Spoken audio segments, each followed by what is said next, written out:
जशी positive energy असते त्याच प्रकारे निगेटिव्ह एनर्जी सुद्धा असते। पण कितीही प्रगत झालो, कितीही सायन्स पुढे गेलं तरी नजर लागणे ही गोष्ट खरी आहे।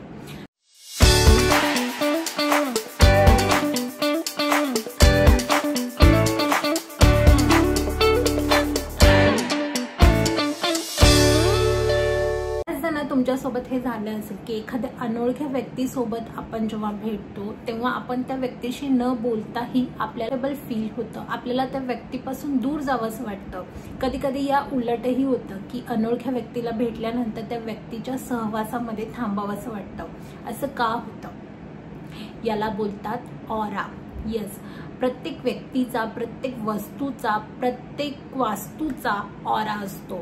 या निसर्गामध्ये जी कोणती गोष्ट आहे त्या प्रत्येक गोष्टीचा स्वतःचा एक ऑरा आहे। म्हणजे आपल्या शरीराच्या भोवती ज्या काही या एनर्जीच्या लेयर्स आहेत त्याला ऑरा बोलतात। माहिती, जेव्हा मोदींचा ऑरा काउंट केला गेला त्यावेळेला तो 23 किलोमीटर एवढा होता। आता ऑरा म्हणजे नक्की काय? आता आपल्या सगळ्यांना माहिती आहे की आपण सगळेजण एनर्जीच आहोत आणि सगळीकडे एनर्जी फ्लो होत असते, सजीव असो किंवा निर्जीव असो। तर प्रत्येक गोष्टीमध्ये एनर्जी असते। आता ही एनर्जी कधीच डिस्ट्रॉय होत नाही, ती एका फॉर्म मधून दुसऱ्या फॉर्म मध्ये कन्वर्ट होत असते। असेल की मंदिरामध्ये जेव्हा आपण जातो तेव्हा आपोआप आपलं मन शांत होऊन जातं। उलट आपल्याला घरामध्ये तितकं पॉझिटिव्ह कधी फील होत नाही, आपल्याच लोकांच्या संपर्कात राहून सुद्धा। मध्ये कोणी गॉसिप करत नाही, काही निगेटिव्ह शब्द उच्चारत नाही, काही निगेटिव्ह गोष्टी करत नाही, त्यामुळे तिथला जो ऑरा आहे तो पॉझिटिव्ह असतो। प्रत्येक व्यक्तीच्या डोक्यामध्ये दिवसभरामध्ये 60,000 पेक्षा जास्त विचार येतात आणि त्यापैकी 99% तर निगेटिव्हच असतात। मोस्ट ऑफ द जे लोक खरंच पॉझिटिव्ह विचार करतात आणि त्याच्यावरती काम करतात त्यांचं थोडं प्रमाण कमी असू शकतं। गोष्टींनी आपली एनर्जी वाढते ना, त्याच प्रकारे काही गोष्टींनी आपली एनर्जी कमी होत असते। बघायचं एनर्जी गिव्हर्स गोष्टी कोणत्या आहेत आणि एनर्जी सकर्स गोष्टी कोणत्या आहेत। आता ज्या गोष्टींनी आपल्याला खूप आनंदी वाटतं, खूप कम्फर्टेबल वाटतं, पीसफुल वाटतं, सेफ वाटतं, त्या सगळ्या घडणाऱ्या गोष्टी आपल्यासोबत, त्या सगळ्या व्यक्ती, परिस्थिती या आपल्या एनर्जी गिव्हर्स आहेत। आणि ज्या गोष्टींमुळे आपल्याला अनकम्फर्टेबल वाटतं, तिथे थांबूशी नाही वाटत, एकटं एकटं वाटतं किंवा खूप रडू येतं, आजारी असल्यासारखं वाटतं, काहीच करू वाटत नाही, त्या सगळ्या गोष्टी, त्या व्यक्ती, त्या परिस्थिती एनर्जी सकर्स असतात। त्यांच्यापासून आपण दूर राहिलं पाहिजे। जर आपला ऑरा स्ट्रॉंग असेल तरच आपण अशा निगेटिव्ह सिच्युएशन्समध्ये, निगेटिव्ह व्यक्तीसोबत आपण सस्टेन करू शकतो। सगळेजण लहान बाळांची नेहमी नजर काढत असतो। का काढत असतो नजर? कारण जेव्हा पण लहान बाळ एखाद्या नवीन व्यक्तीच्या संपर्कात येतं किंवा तिचं दिवसभरामध्ये खूप लोकांकडून कौतुक केलं जातं तेव्हा ते बाळ खूप चिडचिडक किंवा रडतं।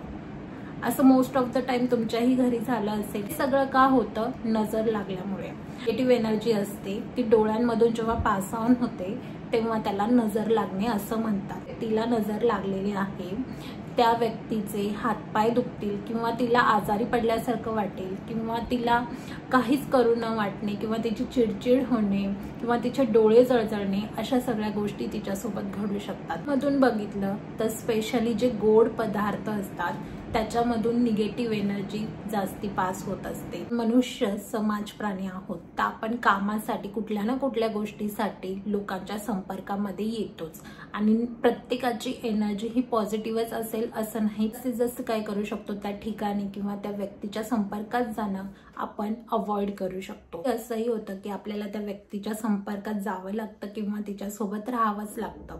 तर अशा वेळेस काय करायचं? तर ती निगेटिव्ह एनर्जी कशी आपल्यापासून दूर ठेवायची, साठी काही प्रभावी उपाय आहेत ते मी तुम्हाला शेअर करत आहे आज, जे मी स्वतः सुद्धा वापरलेले आहेत आणि खरंच त्याच्यामुळे आपल्याला पॉझिटिव्ह फील होतं। खूप सोपे उपाय आहेत पण खूप पॉवरफुल आहेत, ते नक्की करून बघा। पहिला उपाय आहे, जेव्हा पण आपल्याला फील होतं की आपण निगेटिव्ह एनर्जी ही ग्रहण केलेली आहे त्यावेळेला 1 तास तरी मिनिमम निसर्गाच्या सानिध्यात घालवा। सगळेजण निसर्गापासून बनलेले आहोत, त्यामुळे निसर्गामध्ये जेव्हा आपण जाऊन मिसळतो त्यावेळेला आपली एनर्जी बॅलन्स होते आणि जी काही निगेटिव्ह एनर्जी आहे ती दूर होण्यासाठी मदत होते। तर दुसरा उपाय आहे पाणी पिणे। पाण्यावरती मी अगोदर व्हिडिओ बनवलेला आहे की पाणी किती पॉवरफुल आहे। त्यामुळे पाणी हे आपल्या शरीरातली एनर्जी बॅलन्स करण्याचं काम करत असतं। तर चांगले पॉझिटिव्ह अफर्मेशन पाण्याला देऊन तुम्ही पाणी पिऊ शकता। हायड्रेटेड राहाल तितका तुमचा ऑरा स्ट्रॉंग राहील।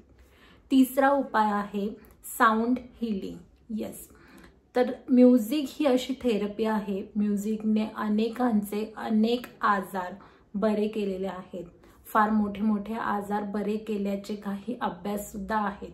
त्यामुळे छानसं म्युझिक ऐका, काम जे सोलफुल असेल, तुम्हाला ज्याने आनंद मिळेल, किंवा साधा आपला ओमकार ध्वनी ऐकला तरी सुद्धा चालेल।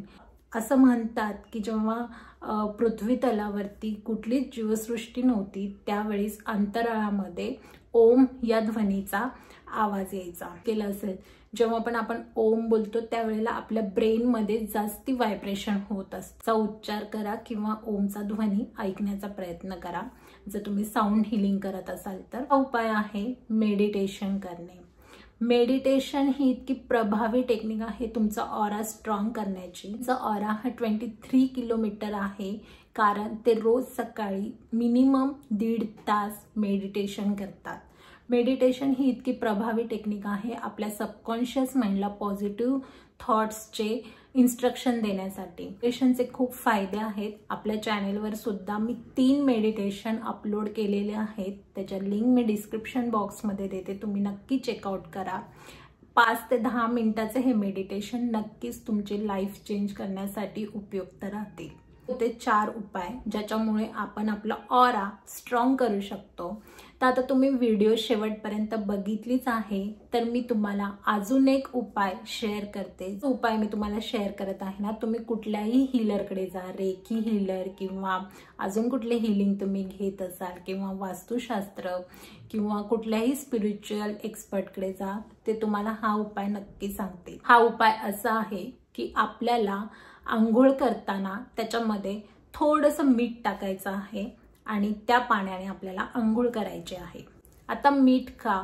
मीठ ही अशी गोष्ट आहे जी निगेटिव्ह एनर्जी ॲब्झॉर्ब करते। तसं मीठ सुद्धा खूप पॉवरफुल असतं निगेटिव्ह एनर्जी ॲब्झॉर्ब करण्यासाठी। आपण जेवणामध्ये थोडंसंच मीठ टाकतो ना तरी ते किती चव आणतं। शक्य झालं तर तुमच्या आंघोळीच्या पाण्यामध्ये आठवड्यातून 1दा किंवा 2दा किंवा जेव्हा तुम्हाला असं फील होईल निगेटिव्ह एनर्जी तुम्ही ग्रहण केलेली आहे त्यावेळेला सॉल्टच्या पाण्याने आंघोळ नक्की करा।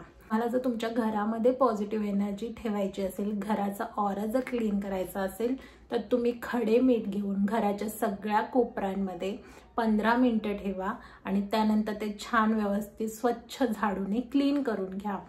त्यामुळे तुमच्या घरामध्ये जी काही निगेटिव्ह एनर्जी असेल, कोणी आल्यामुळे किंवा एखाद्या गोष्टीमुळे निगेटिव्ह एनर्जी फील होत असेल तर ती पूर्ण निघून जाईल। की हा व्हिडिओ तुम्हाला आवडला असेल, नक्की हे सगळे उपाय तुम्ही करून बघा आणि मला कमेंट बॉक्समध्ये नक्की सांगा की नजर लागणे या गोष्टीवरती तुमचा विश्वास आहे का आणि तुमच्यासोबत कोणते अनुभव आलेले आहेत नजर लागल्यामुळे, किंवा तुम्हाला कुठल्याही प्रॉब्लेमचं सोल्युशन हवं असेल तर कमेंटमध्ये मला विचारा। आपली जादू सिरीज ही कालपासून चालू झालेली आहे, ती चेकआउट करायला विसरू नका। तर मंडळी, भेटूयात अशाच एका नवीन इन्फॉर्मेटिव्ह व्हिडिओमध्ये। तोपर्यंत खूप प्रेम आणि धन्यवाद।